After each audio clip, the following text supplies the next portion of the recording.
Part of the deal is that the town gets to pick the architect and the workers.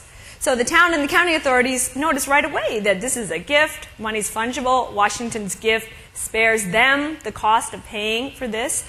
Whatever money they have, it's Depression time, maybe they can use elsewhere. The town feels empowered.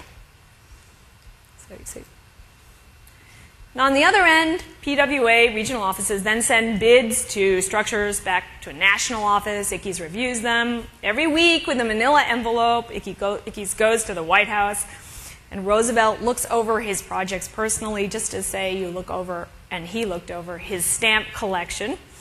And this gives Ickes a guaranteed weekly audience with the president. That special thing, even then very special, access, right? Access. And the most important part of it all is the scale of the spending. The PWA spends $3 billion in its first few years, or now half the size of the federal budget. What had seemed an impossible, even spending $3 billion, quickly becomes an everyday number. And we're having that phenomenon now too. So it started out 3.3 billion, 3.3 billion, and then they started to call it just the 3.3, and then just the 3.3, the 3.3 project. I'm going to read you something Ickes said from his diary because it's it captures it all.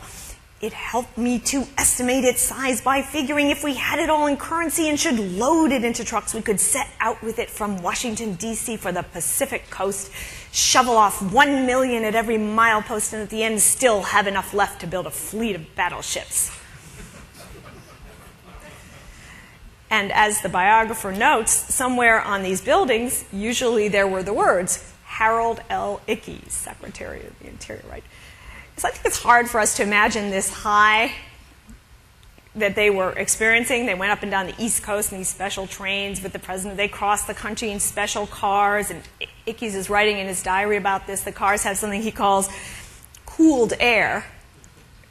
For people like Ickes, going to the Capitol really does mean a chance to reshape the country. People called him the Pharaoh, and in fact, this arrangement does make him kind of like a pharaoh, simultaneously grand and petty.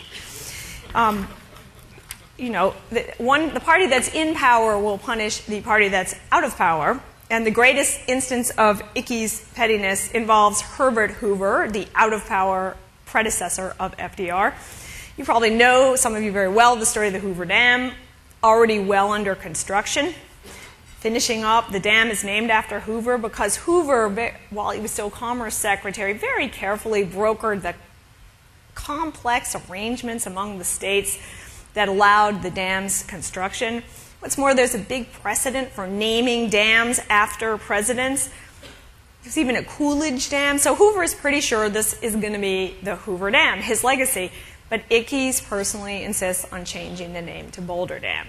And then he kind of adds insult to injury by not acknowledging what he's done. In his diary, Ickes complains, I like this too, a number of insulting letters, some anonymous, have been attacking me for changing the name of Hoover Dam to Boulder Dam. I have always called this Boulder Dam myself, as do many in Washington, and I have continued that usage.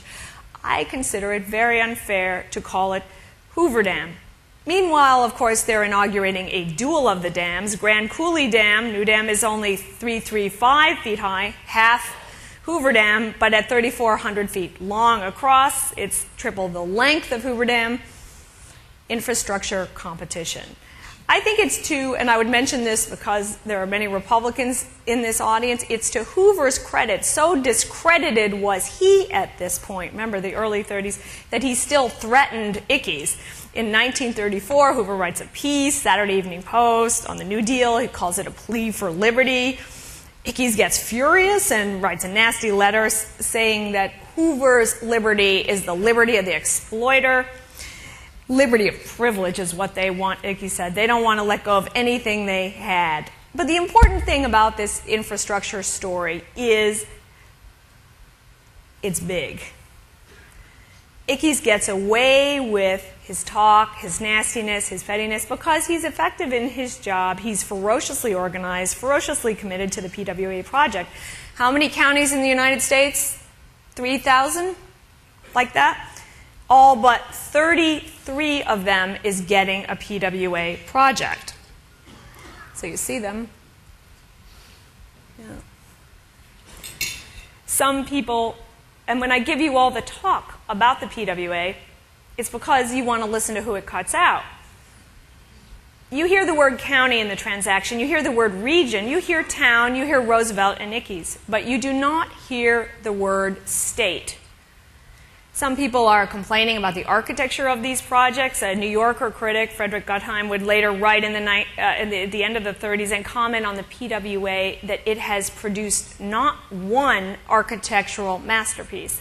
But that, in a way, is the point. Roosevelt knows masterpieces are dangerous. They're not what's needed. On the contrary, a masterpiece from Washington might stand out too much, and in Indiana, this is a task of ingratiation.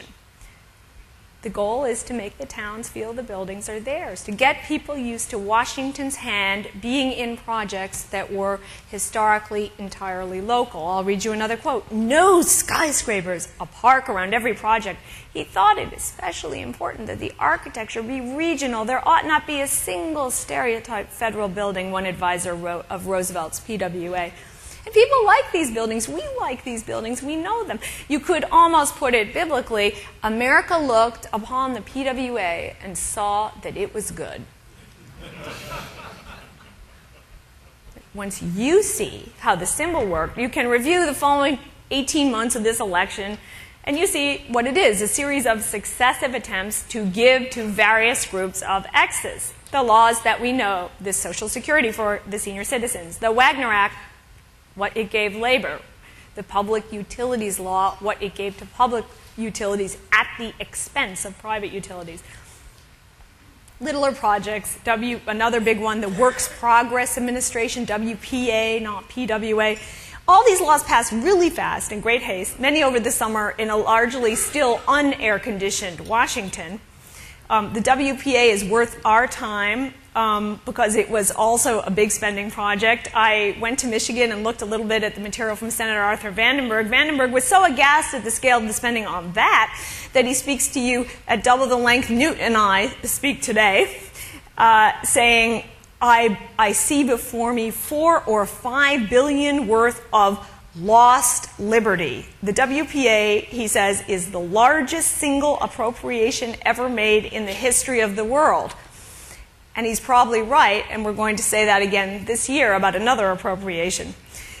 They created Federal Theater Project, art is part of it, Federal Writer Project, Historical Records Survey, and some of that work will be familiar to you. Additional advertising, you'll be familiar maybe with the humble, high-quality guidebooks, WPA guidebooks to the towns, states, regions. I'm from Illinois. I have one such guidebook for Starved Rock State Park. These guidebooks are another way of making federal expansion seem less threatening. Just like the architecture, these guidebooks say, here's a new definition of the relationships in federalism. We will respect local history, we will respect local custom, we will respect your folklore and honor it. Artists in America have a lot less work than usual. You remember the unemployment number. These are our children and they are unemployed, watching from the parent point of view. It's hard to overestimate how welcome the federal subsidy was that they gave to artists at this time. Newsmen, photographers, sculptors are all going on Washington's payroll. This is like having Google or AOL staffers after our crash go to work for President-elect Obama or Senator Levin or President Bush before or Speaker Pelosi or Senator Reid. And there are also yet other parts of government doing direct propaganda. One is called the Resettlement Administration. I talk a lot about it in the Forgotten Man book. The head is a guy named Rex Tugwell. Tugwell worked very hard on resettlement. One of his aims is to sustain agriculture. He's from an ag family, and to prove it is worth sustaining. He also devotes resources to documenting his work. He hires a photographer team to show. These photographers document the poverty of migrants, the need for the program. Among them is the great talent, Dorothea Lange, which is how we get the most famous image of the Great Depression that I showed you before. Migrant mother, picture from the California fields.